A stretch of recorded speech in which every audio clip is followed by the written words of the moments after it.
Sony kanaldan geliyoruz. Hoş geldin. Hoş bulduk. Çek oğlum Cevdet abi. Ne o? Kamera. Ha bizim şey ya. İşte televizyona çıkacağız biz. Aha. Televizyona çıkacağız. Aha. Biraz yaklaş, biraz yaklaş.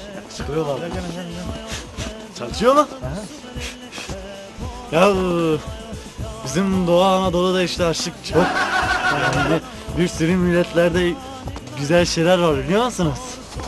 Çok güzel şeylerimiz var yani. Doğu Anadolu'da aşık çok başta gelen. Sonra ekonomi çok düşük. Ya görüyorsunuz işte Malazgirt yıkılıyor. Doğu Anadolu'nun açlığı çoktu yani. Millet açlıktan ölür hepsi. Sonra biz akşam yol sorunu çok yaşıyoruz. Akşam eve gidene kadar 100 tane calke düşüp kalkarız. Yani böyle olmaz ki yani. Yapacaksalar öyle güzel şeyler yapsınlar. Yani hadi 100 tane kuyuya düşecek, 100 düşecek. Hiç onlar hoş olmuyor yani. Ya işte dediğim gibi her şey Malazgirt'te mevcuttur.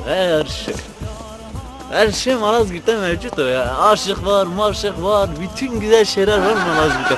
Ekonomi, hepsi aşıktan öyle, hep sefaletler, hepsinin ayakta yırtık ayakkabıyla.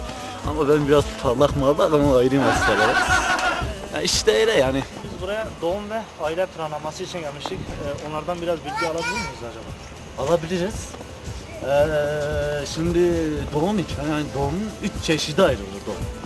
Hızlı doğum, geniş doğum, aniden artış doğum. Ani artış çok şiddetli bir şekilde çıkar biliyor musunuz?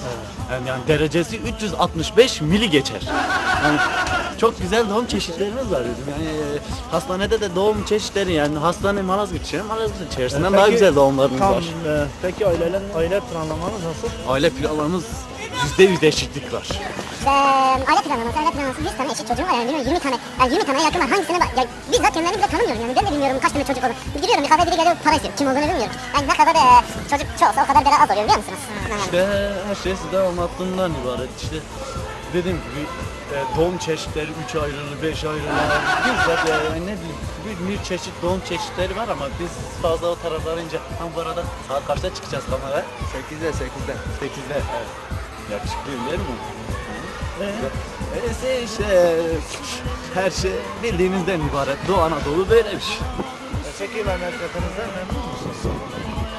İşte sorunlarını az önce siz gerçi dediğiniz o konu değil ama anlattığım gibi bir sürü çalık çoluk var. Hangisine gireceğim, hangisine girmeyeceğim. Tamam.